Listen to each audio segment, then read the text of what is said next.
I supported my boyfriend through medical school, and he left me for another woman when he graduated. The day I met him, I had coffee grounds under my nails, a stain on my left sleeve, and exactly $12 in my checking account, which felt rude because I had just finished a double shift and was already trying to calculate whether I could stretch a bag of rice, some eggs, and an overdue electric bill into something that looked like a life. He was sitting at a back table in the coffee shop where I worked mornings, hunched over a stack of thick textbooks with that tired, serious face people get when they are trying so hard not to fall apart that they accidentally look arrogant. I almost disliked him on sight for that exact reason. Then he asked if I could refill his cup and apologized for taking up the table for hours, and I noticed his hands were shaking a little when he reached for his wallet. Not from attitude, from stress. He told me he had just started medical school at a state university nearby. First year, 4 years ahead of him if he could make it through, and was trying to figure out how to survive the part nobody romanticizes. Tuition was mostly handled through a mix of aid and loans, but housing, food, transportation, lab fees, all the ugly little daily costs that don't fit into those shiny acceptance photos, those were another story. I laughed, not because it was funny, but because that was the most normal thing I had heard all week. Everybody I knew was surviving one hidden fee at a time. I was working mornings at the coffee shop, afternoons at a discount store, and picking up office cleaning shifts whenever the crew needed extra hands after everybody richer than us had already gone home. He looked embarrassed when he admitted he was considering dropping out if he couldn't make the math work. I remember telling him, probably too bluntly, that it would be stupid to quit if this was the one big thing he had fought for. That was how it started. Not with fireworks, not with destiny, not with any of that movie nonsense. It started with two tired people talking near a pastry case while my manager pretended not to notice that I had been standing there too long. He came back the next day, then the day after that, and by the time he finally told me his name was Nolan, I was already setting aside the burnt end of a coffee cake for him because he liked the cinnamon edge pieces, and I liked the way he smiled when he forgot to be guarded. He told me about growing up broke, about always feeling like the smartest poor kid in the room and somehow the least comfortable one, about wanting a life that didn't depend on which bill could wait. I told him enough about myself to make it fair. My mother had been unstable in the exhausting, everyday way, not the dramatic one people make documentaries about. My sister had figured out early that being charming got her farther than being reliable. I left home young, bounced through roommates and bad leases, and one terrible boyfriend who thought borrowing money meant never returning it. And by the time I met Nolan, I had become the kind of woman who could spot a shutoff notice through an envelope before even opening it. We started dating because one night he walked me to the bus stop after my shift, and I was so tired I sat on the bench and almost cried over nothing. Literally nothing. A broken shoelace. He sat next to me and waited it out instead of trying to fix me, and that tiny act felt more intimate than half the grand gestures people brag about online. A few weeks later, he kissed me outside my apartment building, and from there it all moved fast in that dangerous way things do when hope gets involved. He spent more nights over. Then most nights.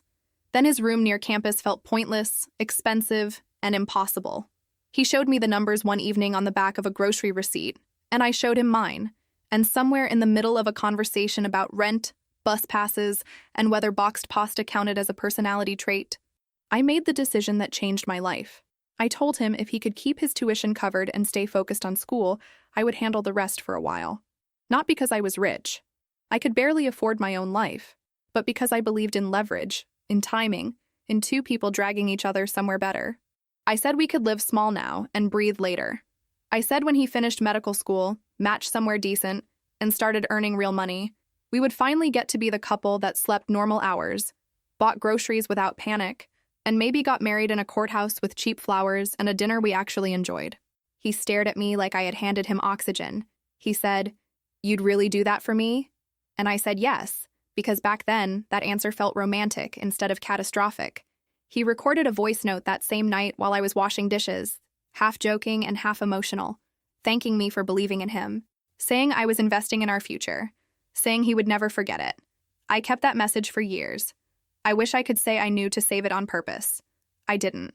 I kept it because hearing someone sound that grateful was addictive. So we made our little arrangement. He would study like his life depended on it, because in a way it did. And I would keep the lights on, food in the cabinets, and the sort of fragile stability that lets another person dream big. I picked up extra overnight cleaning shifts almost immediately.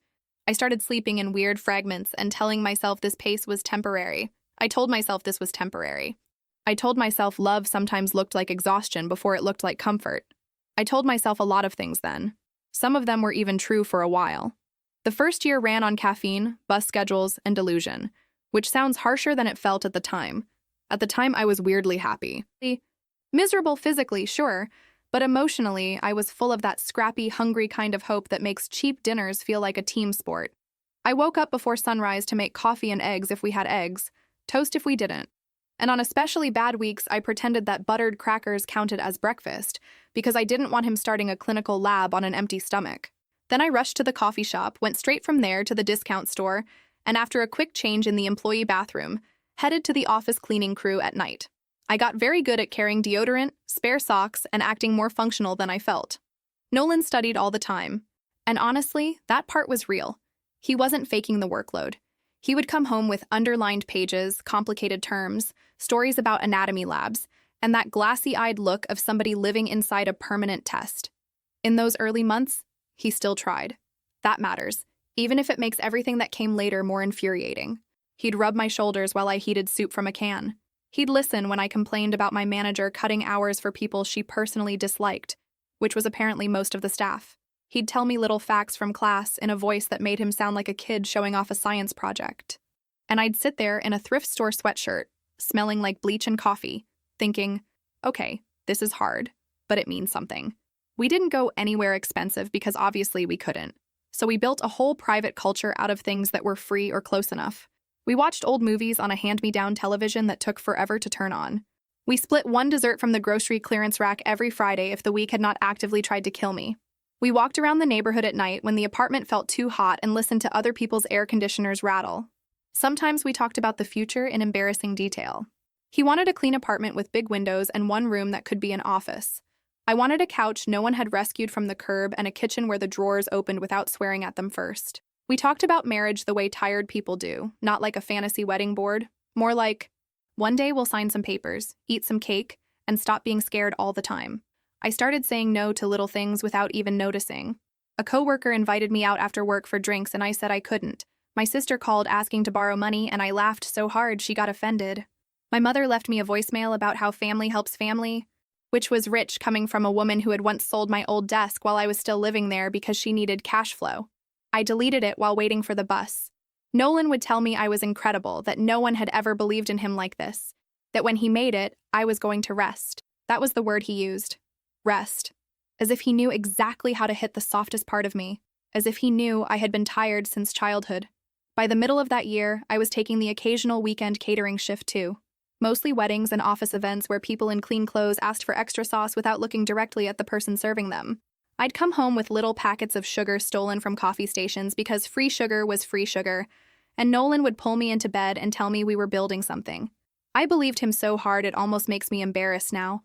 Almost. But I also think people are too smug about what they would never fall for. If nobody has ever loved you in exactly the place you were starving, you don't actually know.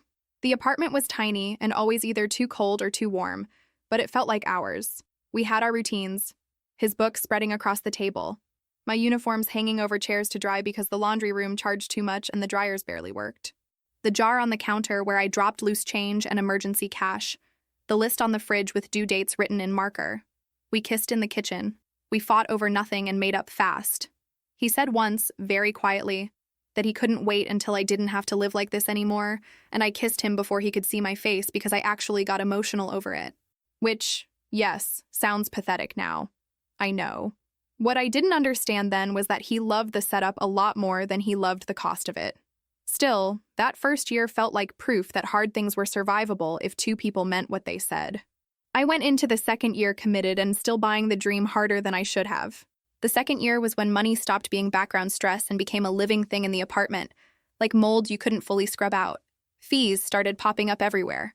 Lab fees, exam fees, supplies, required equipment, a textbook that cost more than my monthly groceries and apparently could not be bought used because this particular professor changed editions like it was a personality trait. Nolan would come home tense, trying not to sound panicked, and say things like, "I hate to ask, but this one is actually necessary." And I would feel my stomach drop before I even saw the number. I took out my first personal loan on a lunch break, sitting in a cramped office with fluorescent lights, and a man who kept tapping his keyboard like my financial humiliation was taking too long. The interest rate was disgusting. I signed anyway. What was I going to do? Let him drop a required class over a fee I might somehow survive? That is how these traps work. Nobody drags you into them dramatically.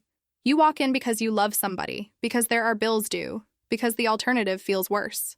Then you come out with a payment plan strapped to your back and tell yourself it's temporary. My own life got smaller and smaller in ways I barely registered in real time. I stopped buying lunch and skipped meals often enough that my body adjusted. I lied to Nolan a lot about basic things. I said I had already eaten.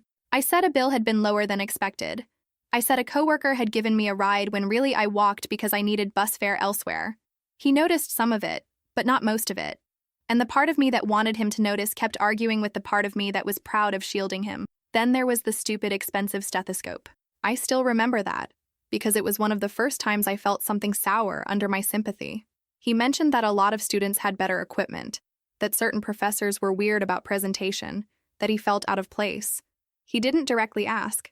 He just said it in that disappointed voice. And I spent the next 2 days thinking about it while scanning discount shirts and smiling at customers who talked to me like I was furniture. Finally, I sold the last nice thing I owned from my grandmother, a thin gold bracelet she had left me when she died. It wasn't valuable enough to change my life, but it covered the equipment. I handed him the box that evening, and he lit up like a child. He kissed me, told me I was unbelievable, and then spent the next hour taking pictures of it from different angles. I went to the bathroom and cried quietly. Not because I regretted it exactly, but because I had just traded family history for an object he would use around people who would never know what it cost me. A few months into his second year, the debt collectors started calling more aggressively. They always somehow knew the worst possible time. During my break, while I was stocking shelves, while I was standing outside in the cold waiting to clock into the cleaning shift, I got good at whispering, "Can I make a partial payment Friday?" while pretending I was just checking a voicemail. One woman spoke to me in the fake sympathetic tone people use when they are about to threaten you politely. I went into the supply closet after that call and sat on an upside-down bucket for 5 minutes staring at mop handles like they were going to offer life advice. They didn't, for the record. Emotionally, Nolan started pulling away in tiny, deniable ways. Not enough to confront, not enough to make a neat list, just enough to make me feel lonelier in my own apartment. He was always tired, always buried, always distracted. When he did talk, it was about school. When I talked, he listened with half his face turned toward a screen or a textbook or the next thing. Sometimes I'd say something and know by the beat of silence that he had not heard a word. Then he'd apologize, kiss my forehead, tell me he was fried, and I would swallow my hurt because, technically, he wasn't wrong. He was fried. So was I. But only one of us still had energy for the other. I worked sick more times than I can count that year. Fever, cough, stomach bug, weird rash from cleaning products didn't matter. Missing one shift could mean late rent, and late rent could mean a fee, and a fee could mean dominoes falling for weeks. I started living in that permanent, almost panic that poor people know too well, where even a small inconvenience has to be treated like an incoming storm. Through all of it, I kept hearing his old promises in my head. When I make it, when this pays off, when you can finally breathe. I held on to those words so hard they left marks, even after he had already started becoming someone else. By the third year, Nolan had started orbiting a different world. And I don't mean that in a dramatic way.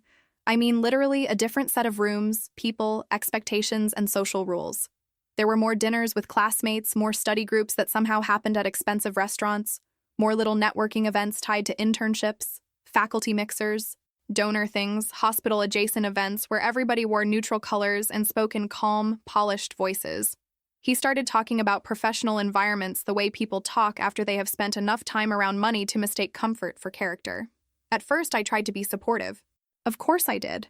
I ironed his shirts as best I could. I learned the names of departments I didn't understand. I asked how the event went, who he met, whether it felt promising. He would answer, but vaguely, like the details weren't for me. One night I joked that maybe I should come to one of these mysterious gatherings, since I was apparently dating a future doctor and all. He laughed, but there was this strange tightness in it. And he said it would probably be boring for me, just people talking shop. Boring for me.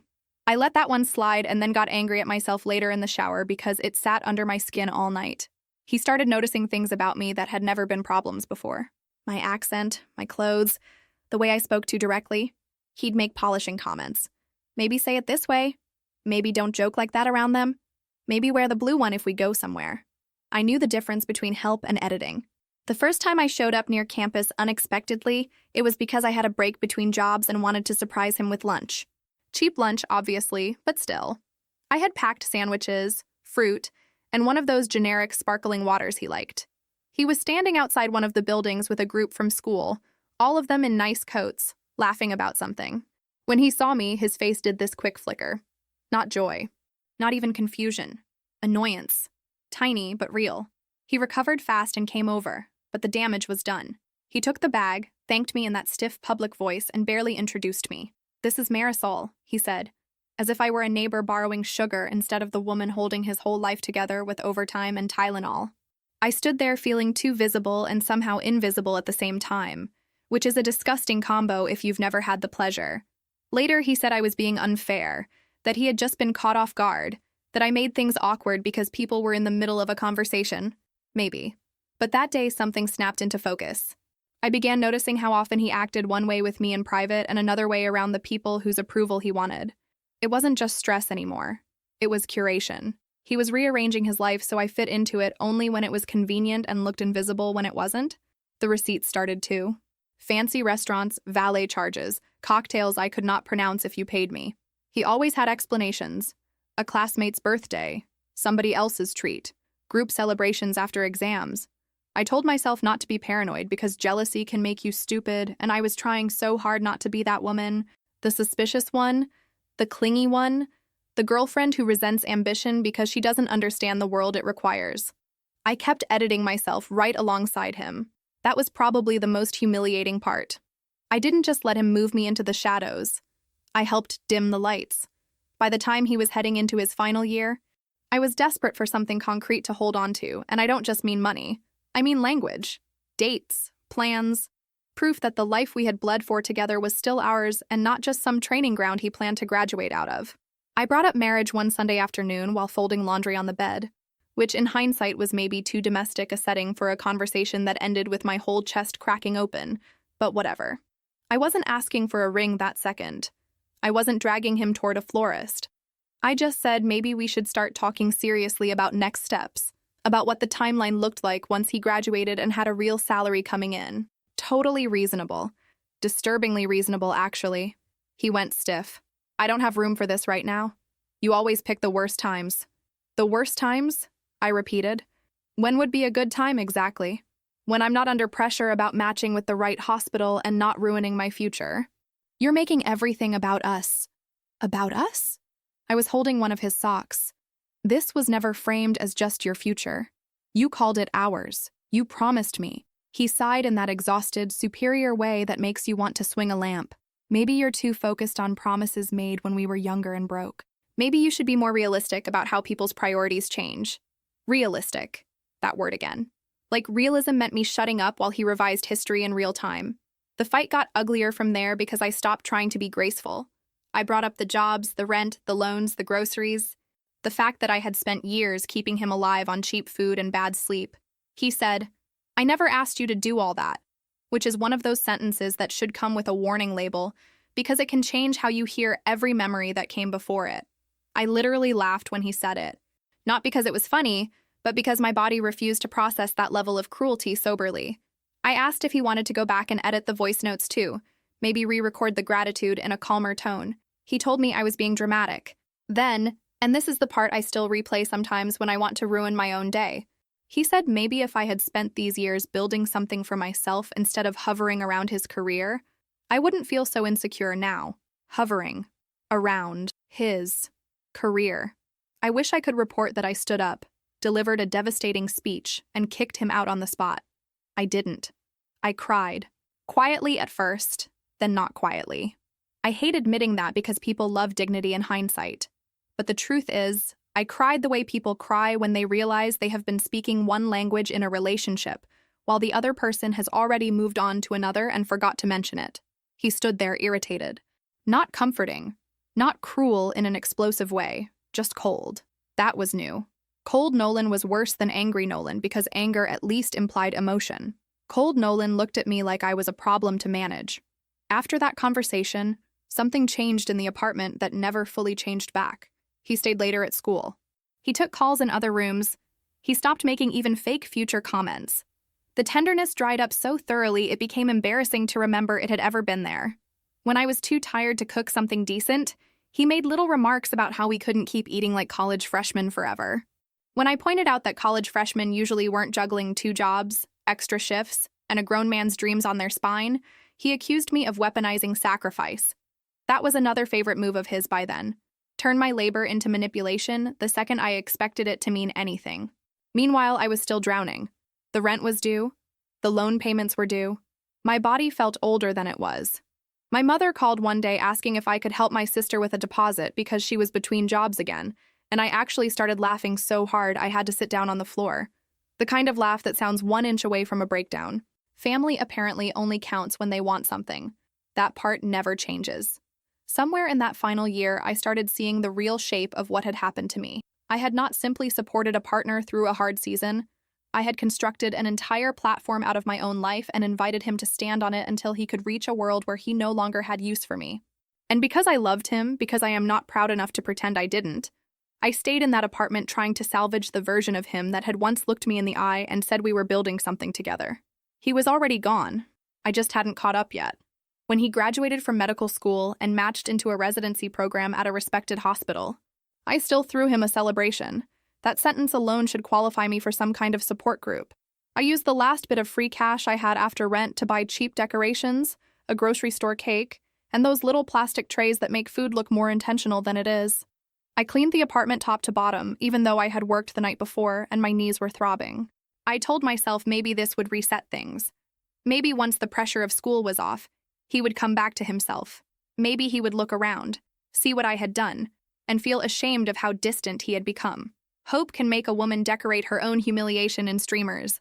A few of his co-workers and former classmates came by, plus 2 people from my jobs who actually liked me enough to show up with paper plates and genuine excitement. The apartment looked exactly like what it was.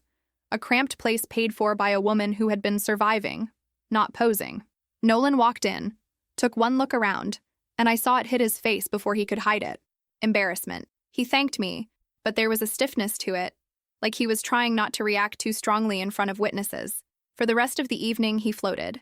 He never settled beside me. He never once put an arm around me and said, "This is the woman who got me here." He introduced me to one coworker as Marisol.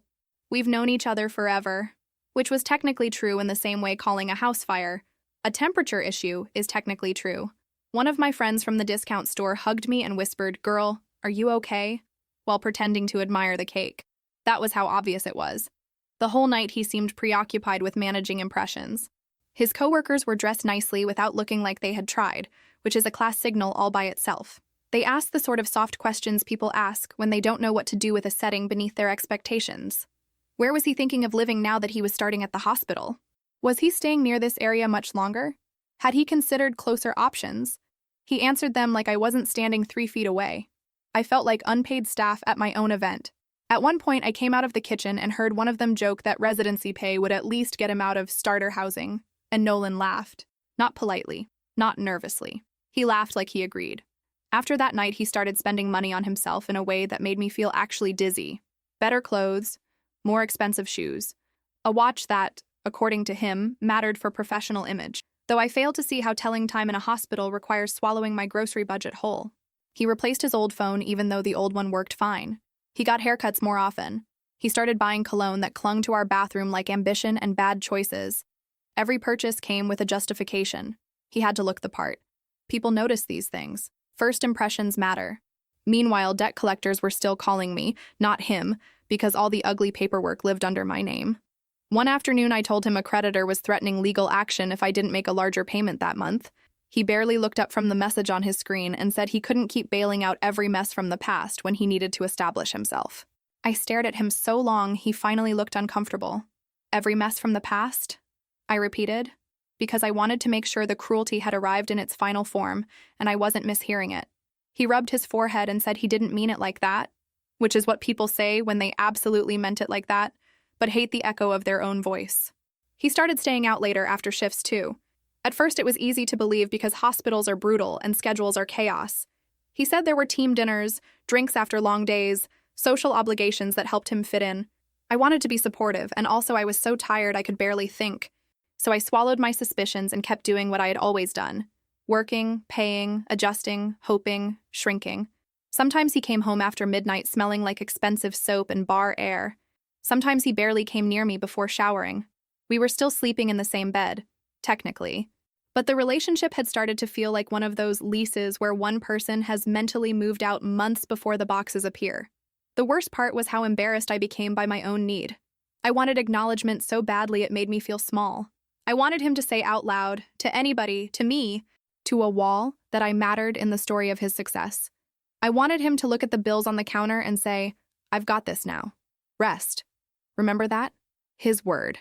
Instead, he drifted further into this polished version of himself while I kept dragging around the wreckage of the version that had helped build him. There is a specific kind of loneliness in realizing someone still accepts your labor while already rejecting your place in their future. I lived in that loneliness for weeks before I saw the first hard proof that I had not been paranoid enough. I saw them at a hotel ballroom because life apparently enjoys slapstick when it comes to heartbreak. I had picked up an extra catering shift for a corporate event, one of those glossy networking evenings where everybody has name tags, tiny plates, and opinions about wine they did not grow themselves. I was wearing a black server uniform, with shoes that pinched and one of those fake neutral smiles you learn in service work. And I was already in a bad mood because my manager had changed the setup twice, and someone in a suit had clicked his fingers at me like summoning a pet. Then I looked toward the entrance, and there was Nolan. He wasn't alone. The woman beside him looked exactly like the kind of life he had started trying on. Not because she was prettier than me in any objective fairy tale way. I am too old for that nonsense. But she looked expensive in the relaxed, inherited sense. Her dress fit like it had been chosen for her, not hunted down under fluorescent lights after a markdown. Her hair looked effortless in the way effortful things do when money is involved. She was laughing at something he said, and he was leaning toward her with this open, attentive warmth I had not seen aimed at me in so long that my body recognized it before my mind did. Then he touched the small of her back.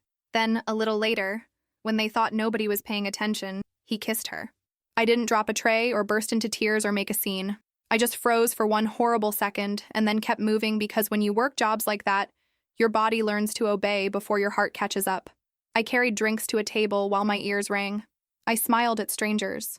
I stood near a service station pretending to fold napkins, while secretly watching the man I had supported for years court another woman like he had never once come home to me smelling like bleach and fatigue. He looked lighter with her. That was what made me want to scream. Lighter. As if I had been the weight and not the reason he was standing in that room at all. I took one picture. Just one. My hand was shaking so badly I was shocked it came out clear. Them near the bar, his face turned toward hers, his hand still on her back. Then I put my phone away because I genuinely thought I might throw up. I finished the shift somehow. I don't remember most of it. I remember someone asking for more ice. I remember the smell of roasted chicken making me nauseous. I remember locking myself in a restroom stall for maybe 3 minutes and staring at my own shoes like they belonged to a different woman, one who had made better choices and therefore was not currently on the clock at the venue where her boyfriend was introducing his new life to donors and colleagues. He came home near dawn. I was sitting on the couch in the dark, with all the lights off because I didn't trust myself to do anything dramatic if I stayed in the bedroom. He smelled like cologne and someone else's perfume and that late-night sweetness hotels always have, like money and stale air conditioning. He said he had been stuck at an extended work thing. I just looked at him. He kept talking. A long shift, then drinks, then networking, then one of the attendings wanted to introduce him around. Lie after lie, laid down casually, like he thought the years had trained me to accept whatever shape of reality he offered. I didn't confront him that second because I was too stunned and, if I'm honest, too strategic. That surprised me about myself. Usually when I am hurt, I go hot. I say the thing. I make the call. I send the text and regret it 12 minutes later, but that night I just nodded once and said I was tired. He showered and crawled into bed. I stayed on the couch until the sun started lifting, and then I got up, made coffee with hands that wouldn't stop trembling, and started noticing every lie that had been sitting in plain sight. The next few days I investigated quietly. I checked what I could check. I watched how he moved. I asked one careful question here and another there. It didn't take long to learn that the woman was the daughter of some local businessman with enough money and connections to make Nolan's eyes light up from across a room. She had never really had to work, from what I gathered. She floated in and out of charity boards, event planning committees, hospital fundraisers, that whole polished world of soft power and clean nails. She was not just a side relationship, she was a bridge. That realization hurt more than the cheating by itself. If he had simply slept with someone out of selfishness, that would have been ugly but ordinary. This was something else. This was an upgrade strategy with flirting attached. He wasn't just betraying me physically. He was reorganizing his entire identity around a more useful woman, one whose presence made his new life easier to explain and more impressive to inhabit. I started understanding, with this cold little clarity that made me feel sick, that I had become the secret embarrassing origin story. The rough draft. The person you don't mention when you are trying to sell everyone a cleaner version of yourself. When I finally confronted him, I showed him the photo first. No preamble, no dramatic speech, just the image on my phone between us at the kitchen table. His face changed, then hardened. Not guilt. Anger. "Did you follow me?" he said immediately. "Jesus, Marisol, taking pictures of me? That's invasive, that's unhinged." I laughed. That awful laugh I'd started doing around him. "I was working. You were cheating." Different verbs. "This isn't what it looks like. Don't." I cut him off. "You kissed her. Your hand was on her back. Try again." He pushed back from the table so fast the chair scraped. "Maybe we need to rethink everything if this is who you're becoming." "Who I'm becoming," I repeated slowly. "The person who caught you. That's who I'm becoming. Who I was becoming." As if betrayal had happened to him. After that confrontation, he grabbed some clothes and left, staying with a classmate for 2 nights. He sent one message saying he needed space because things had gotten toxic, which almost impressed me with its audacity. Toxic. Right. I went to work, came home, stared at the apartment, and felt rage moving through me in these weird waves. Not clean or empowering, just exhausting. I wanted to smash things. I wanted to beg. I wanted to call his supervisor and my mother and the moon. Instead, I made a list of everything in the apartment that technically belonged to me, which was almost all of it. That calmed me down more than breathing exercises ever have. On the 3rd day, while he was still gone, I opened our shared laptop at home because I needed an old receipt for rent, and his messages were right there because apparently the brilliant future doctor had not logged out properly. I know some people will act horrified about privacy at this point, but spare me. Privacy is not sacred after you use it to build a second life on my dime. I clicked. Of course I clicked. What I found somehow still managed to be worse than the hotel. The relationship with that woman had been going on for months. Not casual months either. Full story-building months. There were pet names. There were plans. There were messages from him saying he finally felt understood. Which, wow, thank you. That one had range. There were long little essays about his ambitions, his frustrations, his belief that he had outgrown old circumstances. She asked almost nothing practical and reacted to all his nonsense like he was delivering prophecy. He loved that. Men always love that. And threaded through those messages was a version of me so distorted I had to read some lines twice. In his telling, I was basically a faded obligation. A woman from an old chapter. He implied we were barely together in any real sense. In one message, he wrote that I had become impossible to talk to because I resented his success. In another, he said our relationship had been dying for a long time, which was interesting considering he had still been eating food I paid for and sleeping in my bed every night. The most disgusting parts were the messages to friends. He described her as the kind of partner who matched the life he was stepping into. He said she fit. He said I looked exhausted all the time and brought the energy of struggle into every room. Brought the energy of struggle. I sat there in our apartment, with the cracked dish rack and the overdue power notice and the cheap curtains I had hemmed by hand, and thought, yes, Nolan, that struggle would be the one that put you through medical school. There were receipts, too. Gifts, dinners, rides, little expensive gestures, all bought with the salary he had refused to use to help me catch up on the debts created while supporting him. That was the moment something in me finally cooled. Not healed, not strengthened, cooled. Enough to become practical. I printed screenshots at a copy place on my break the next morning, paid in coins and felt deranged doing it, but also weirdly steady. There is power in paper. A digital lie can still try to wiggle. A printed one just sits there and stares back. When he returned that evening, I had his bags packed by the door. Not everything, because some of it I needed help identifying, but enough to make the point. He took one look and said, "What is this?" in the calm tone people use right before they become the victim in their own memoir. I told him it was his move-out process. He said he lived there. I said no, actually, I lived there, paid there, signed there, and apparently funded his ability to cheat from there. He tried to pivot into conversation mode, asking if we could not do this in such an extreme way. I handed him a folder of screenshots. He went pale then, which was the first truly satisfying facial expression I had seen from him in months. We fought for over an hour. He accused me of violating his privacy, manipulating the narrative, clinging to promises from when we were young and saying reckless things. I accused him of using me, lying to me, and then trying to erase me once my usefulness no longer matched his ambitions. He actually said I was acting like I deserved ownership over his entire future because I helped him when times were hard. Helped him. Again with that minimizing language, like I had loaned him a jacket instead of underwriting his life. At one point, I asked him to say the sentence out loud. You carried us for years, and I repaid you by cheating and pretending you were embarrassing. He refused because once you phrase things honestly, they stop sounding defensible. Then he said the cruelest thing he had ever said to me. He told me I had wasted my best years betting on a man who never loved me the way I loved him. Not in anger exactly. In clarity. As if he thought I needed the truth. I remember gripping the edge of the counter so hard my nails hurt. I also remember noticing, absurdly, that one of the overhead bulbs was flickering and thinking I had meant to replace it weeks earlier. Your brain is weird in crisis. It reaches for errands because reality is too ugly. I told him to get out. Properly this time. Not theatrically. Not go cool off. Get out.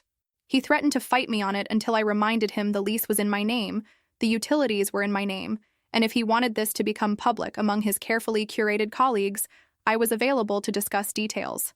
That landed. He was already halfway into his new life, and scandal was inconvenient. He shoved some clothes into the bags, muttered that I was impossible, and left with the kind of righteousness only cheaters seem able to access on demand. The apartment was silent after. Just devastatingly silent. I sat on the floor and cried so hard my ribs hurt. Then I made tea because I didn't know what else to do. Which felt insane, but tea is what people make when things are bad enough to be stupid.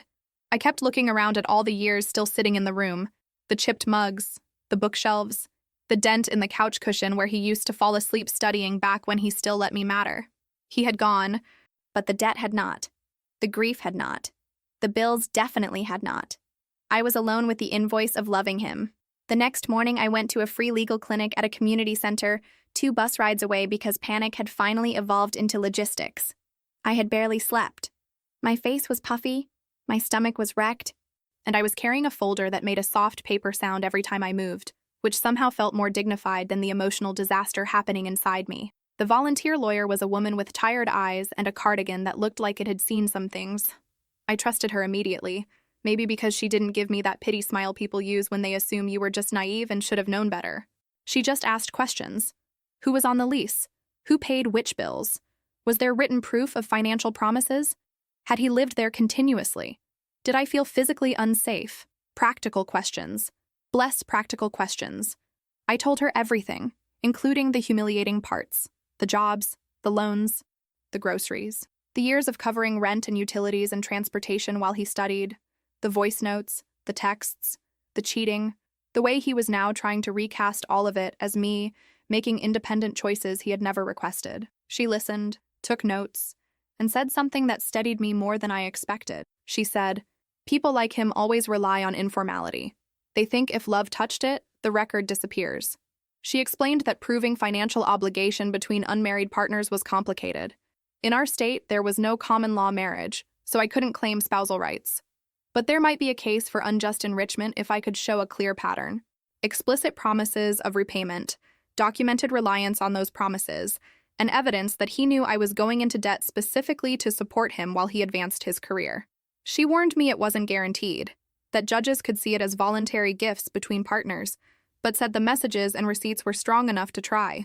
More importantly, she said, even filing would create public record and pressure, which sometimes mattered more than the legal outcome itself.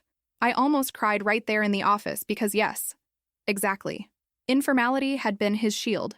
Our whole relationship had lived in that soft space between romance and unpaid labor, where everything feels too intimate to document until the day you need proof that you weren't hallucinating the exchange. Legally, the situation was not magical. She was very clear about that. This was not some movie where I could dramatically reclaim every dollar and watch a judge deliver a speech about justice while he shriveled in shame. But the lease was mine. So removing him was straightforward as long as I handled notice properly.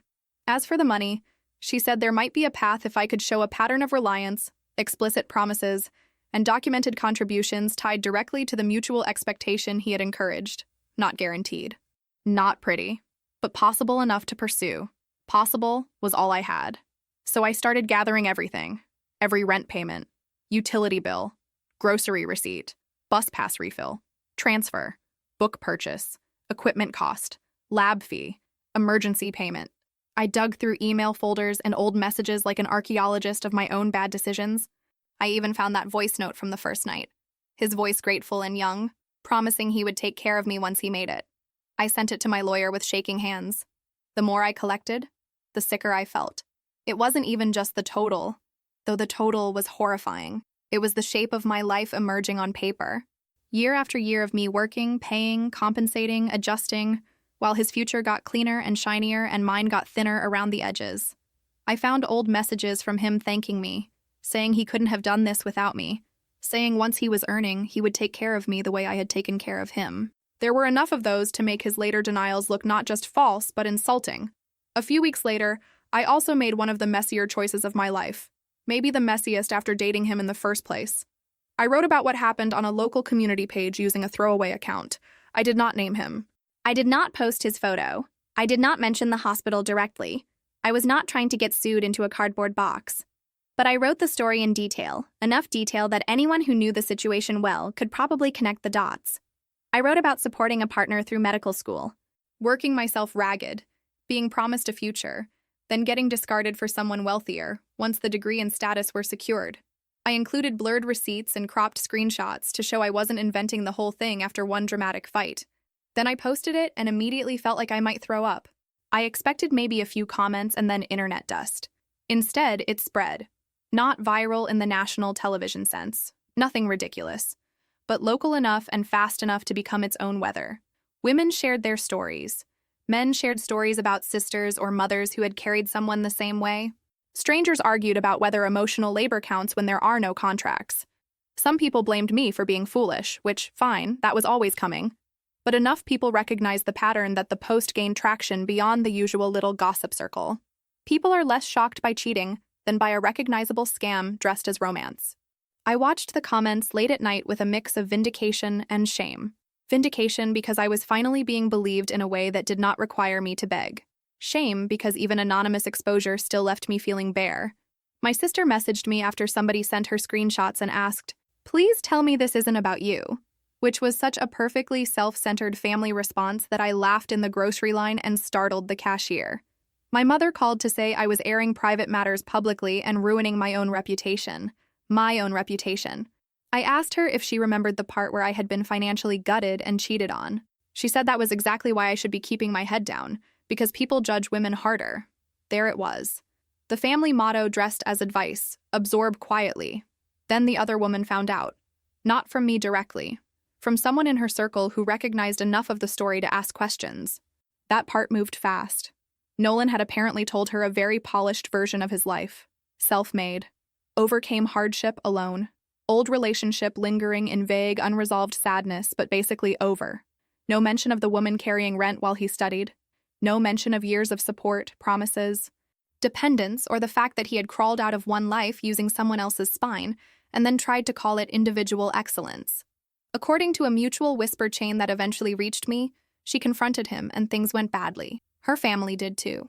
Turns out wealthy people do not love discovering that a carefully packaged professional man has been lying in ways that could become embarrassing at charity events. That didn't heal me, just to be clear. Other people's disappointment is not a bandage. But hearing that his little social ascension had hit turbulence because the backstory leaked out, that gave me enough energy to keep going. I wasn't just crying in the apartment anymore. I was organizing, filing, printing, building my own version of a record before he could finish erasing me from the public one. The case itself was not glamorous. I want to say that because people get weirdly addicted to courtroom fantasies when they hear words like lawsuit or hearing. Real legal processes, especially for regular people, are mostly fluorescent rooms, paperwork, rescheduling, stress nausea, and learning that justice is often just whoever has the patience to keep documenting. Nolan hired a lawyer faster than I expected, which told me two things right away. 1, he was scared. 2, he had resources available for defense that somehow had never existed when I needed help paying the debts from his school years. Love that for me. His side tried the obvious angle first. Everything I had done was voluntary. There had been no enforceable contract. Relationships involve support all the time. Adults make choices. Nobody forced me to work extra jobs and shifts. All technically plausible sentences if you stripped out context. History and the pile of messages where he repeatedly described the arrangement as something he would repay once he was able. That was the thing about Nolan. He had always counted on vibes.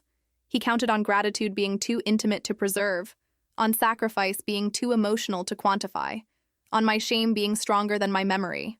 Unfortunately for him, I had become both ashamed and organized, which is a dangerous combination in a woman with access to a copy machine. At one hearing, his attorney tried to frame me as a bitter ex weaponizing old communications after a breakup. I felt myself getting hot in the face, that familiar panic rage cocktail.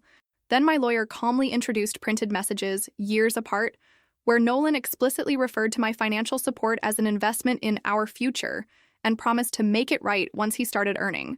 She presented records showing his address, my lease, my payments, the recurring pattern of me covering his living costs while he advanced. She did not need a dramatic speech. She just stacked evidence. Watching that happen was weirdly intimate, like seeing someone translate my exhaustion into a language institutions actually respected.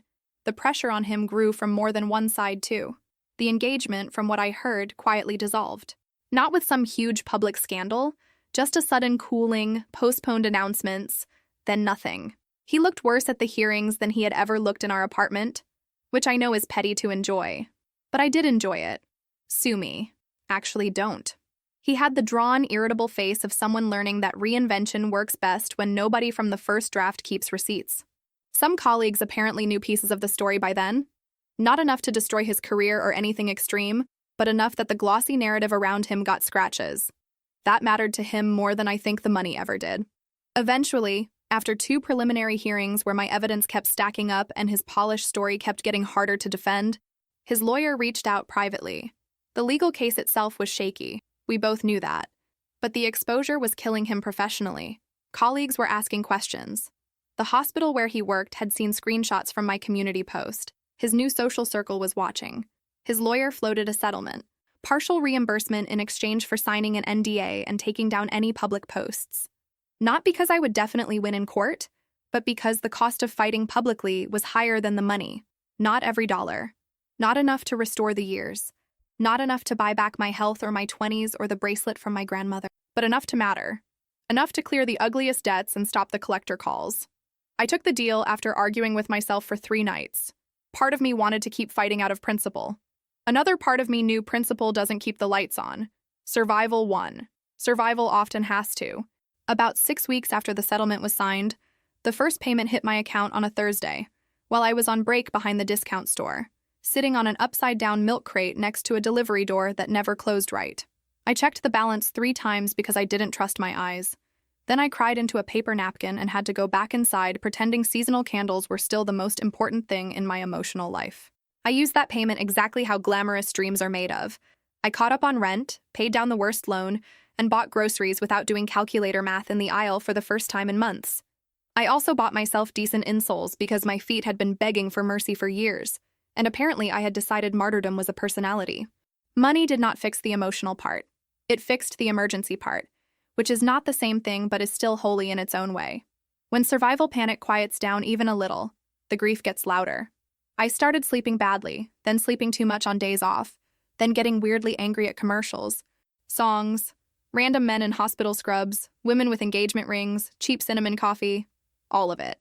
I felt humiliated all over again every time someone said, "At least you got something back," because yes, technically true, but what a bleak consolation prize.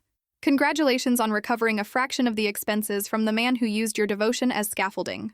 Still, things changed. I was able to drop one job. Just one at first, but even that felt unreal. I stopped cleaning offices at night, which made me cry the last time I turned in my supply key. Not because I loved the work, obviously, but because my body had adapted so completely to constant depletion that the idea of ending one layer of it felt suspicious. I didn't know who I was after years of measuring my worth by how much I could carry. Exhaustion had been my identity for so long that rest felt like stolen property. Nolan had promised it to me once as a future reward. In the end, I had to claw back a shabby version of it through legal paperwork and spite. I also started noticing how deep the damage went beyond him. The whole setup with Nolan had hooked itself into older wounds I had never fully named. My mother loving whoever was easiest. My sister floating through life on charm while I became the responsible one by default. The family habit of treating my labor as atmosphere. Always there, never special, definitely not something requiring repayment. Nolan did not invent my weakness. He recognized it. He stepped into a role that my childhood had practically rehearsed for him. Once I saw that, I felt both wiser and more furious. Being used by one person is awful. Realizing half your emotional reflexes were trained to make you easy to use is worse. The community center offered a support group for women dealing with financial abuse and coercive relationships, and I joined even though I almost bailed the first night. I thought maybe I didn't belong because Nolan had never hit me, never screamed in the walls-shaking way, never controlled what I wore or who I saw in the cartoon villain version people recognize instantly. But once the women started talking, I heard the pattern everywhere. The minimization, the promises, the dependence disguised as teamwork, the way your labor becomes invisible the moment you ask it to count. I sat there clutching a cup of bad coffee, listening to strangers tell pieces of my own life back to me in different accents, and felt something in me unclench, not heal, just unclench enough to breathe. That was the season of my life when I became less romantic about endurance. I had always treated staying as proof of character, working harder as proof of love, understanding more as proof of maturity. What a scam. Sometimes staying is just staying. I had built a whole identity around enduring things that should have sent me running. These were not elegant insights. They arrived mean and practical, the way real lessons usually do. I stopped answering my mother's calls for a while, then eventually answered just to tell her I was done being the responsible one by default. My sister sent me a long message months later asking to reconnect, and I left it on read. Not forever, maybe, but for now. About 3 years after everything fell apart, I finished a part-time certificate program in office administration and got hired at a community hospital in a scheduling job with fixed hours and benefits. I moved into a smaller apartment with better light and drawers that actually opened, which felt nice. A while after that, a man from another department asked me to get coffee one afternoon, and I made him split the bill. He laughed. We took things slow. I did not need rescue. I needed consistency. The last payment from Nolan came through with no message. Good. By then, I didn't want an apology. I wanted my life to stop sounding like his biography. What I got was quieter and better. I got my name back. I got to stop confusing love with disappearing. I got to sit in my kitchen after work, eat dinner I could taste, and understand that peace is not dramatic, but it is honest. And after everything, honest was enough.